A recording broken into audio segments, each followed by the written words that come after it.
as you describe some of what it means to be a veteran and what it means to serve in the military, I just found myself nodding my head. Yeah, she's right on. I will differ with one quote. So, Matt, you said you're smarter than you are. I hold my cast as sort of proof to myself that I'm not so smart. So this, just to let you know, is not part of my uniform. I was not injured in battle. I was actually injured by my own lack of smartness. And anyway, we'll just let it be there.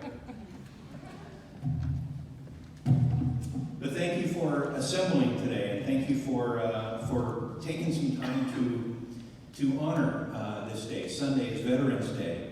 I wanted to start off too, just to say that I attended this school with my wife, Wayland then, and Mr. Colby. Boy, I just missed him by 1 year, but Mrs. Colby, she and I were in the same class, and Mr. Ronning, Mrs. Colby, and myself, we all sang in the jazz choir together, and that was a lot of fun. All right, enough about that. I just want you to know that your attention today really does mean a lot to me. Before you had this complex, right, I was talking about Stanwood, it was all one story. And I know is this coming down soon, this building? Is this going to get replaced? Yes. Yes. Oh my goodness. So it just keeps getting more amazing around here. I did want to ask that. Today at our time together, my mission is to share with you what it's like to be a veteran, serving our nation as a member of the armed forces. Please forgive me for reading my speech, but I hope these words will somehow tune into your own lives. I hope you get the sense of feeling and conviction behind them. Hey, by the way, who here is part of a family where your mom or dad is currently serving in some capacity? Anybody here right now? Can't see very well. Awesome, great, good job. How about anyone whose mom or dad was in the military?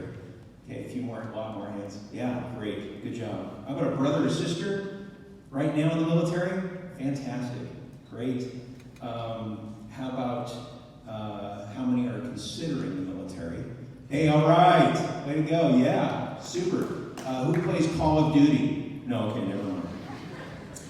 All right, like we said, my name is Technical Sergeant Lance Curry of the United States Air Force Reserve. I serve with the 86th Aerial Port Squadron stationed at McCord Field, JBLM, as an aerial port specialist, what we lovingly call a port dog.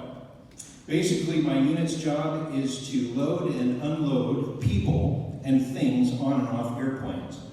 In my civilian career, I'm a financial advisor. I get to work for the greatest people I know. In fact, probably some of your own family members, potentially. My job now provides a higher standard of living for my family than what life was like for me growing up. I came from a lower middle-class family in what's now called the city of Shoreline.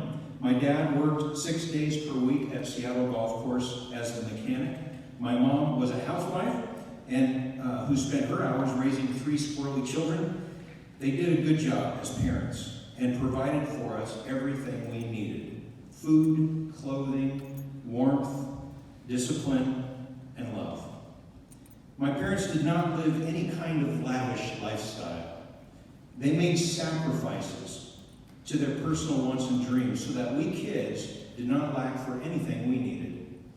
Growing up, I always felt a sense of respect for our military. After all, they proudly and uniquely wear our nation's uniform. No one else gets to wear it. No one else gets to drive tanks, voyage on aircraft carriers, or fly fighter jets. No one but the military will professionally organize and determined to confront the enemy's deadly threats. From the outside, military people seem to live in a somewhat veiled world of intrigue and mystery and adventure. So after I graduated Stanwood High School in 1989, I went to 1 quarter at Everett Community College and then decided to jump all the way in and enlist in the United States Air Force. Boot camp, technical school, stationed overseas, deployed into battle, deployed into battle again, deployed again. The veil was turned all the way back for me. And truly, I found the military really is a world of adventure. The benefits of being part of the military are not lavish, but they are sufficient. Like as when I was growing up, I never lacked anything. The military provided what I needed. It was a good life. But after 7 years of close shaving, saluting, hurrying up to wait, mandatory fun, travel vouchers, enlisted performance reports, my wife and I decided it was time to move back home. And when my enlistment was up, I decided to transform into what's called a civilian. 16 years later, I found out the Air Force Reserves was still an opportunity for me. And I jumped at the opportunity because I had always wanted to finish out 20 years of service. That's when the military will allow you to retire with a pension and with benefits. But this second time, though, my perspective is much different. The 16 civilian years changed me. Raising a family, paying taxes, paying a mortgage, praying for my nephews who proudly enlisted, praying for our nation's safety, praying for our nation's leaders, and learning about civil leadership, such as the voting process that culminated yesterday in a peaceful change of power across our country. This all has allowed me to understand a very special word that I never really appreciated while growing up. Attending high school, going to church, normal life as a kid, even during my first military enlistment period, I didn't understand that word. That word is sacrifice. It's when you hold the door for someone. Sacrifice is when something higher takes the place of something lower. Sacrifice is when someone pays what someone else owes, or as simple as when you discomfort yourself for someone else's betterment. Like I said, it's when you hold the door for someone. It's when you, in the drive-thru, and the person ahead of you pays for your meal. It's when someone lets you into traffic when you're trying to pull out of the parking lot. It's when the mother stays up early in the morning to help her crying baby go back to sleep, or when the dad gets up and takes his turn so mom can get some sleep. Sacrifice. It's when the teacher takes stacks of papers home and stays up late to grade them. Red pen? Sacrifice. It's not just talking about how important others are. It's proving it by your actions.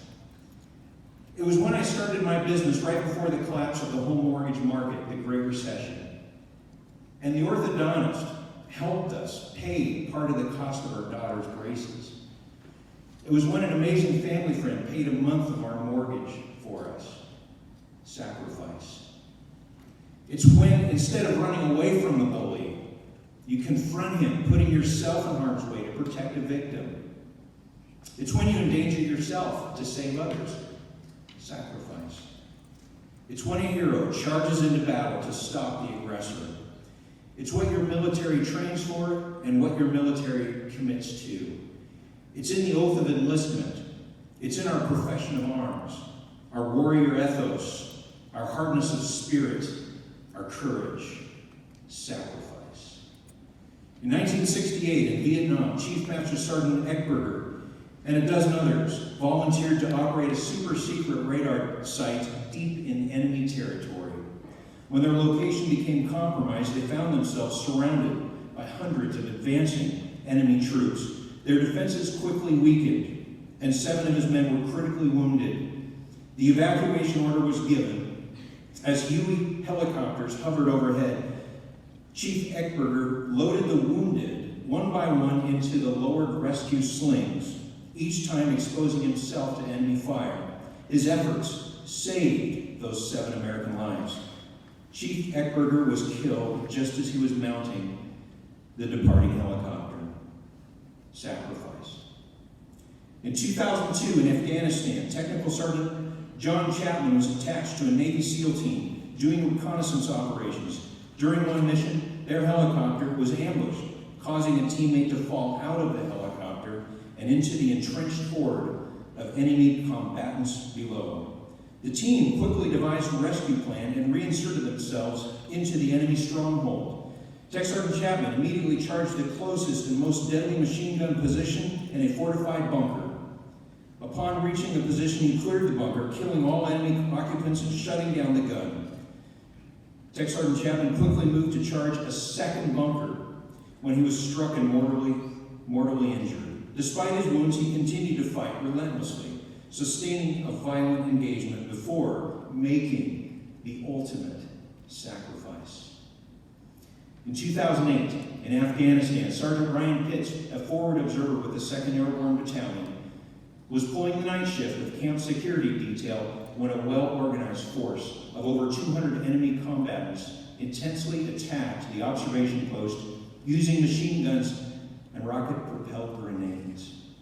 Immediately, there were heavy American casualties, and Sergeant Pitts suffered shrapnel wounds to his arms and legs. Yet, with incredible toughness and resolve, he returned fire and threw grenades as the enemy drew near.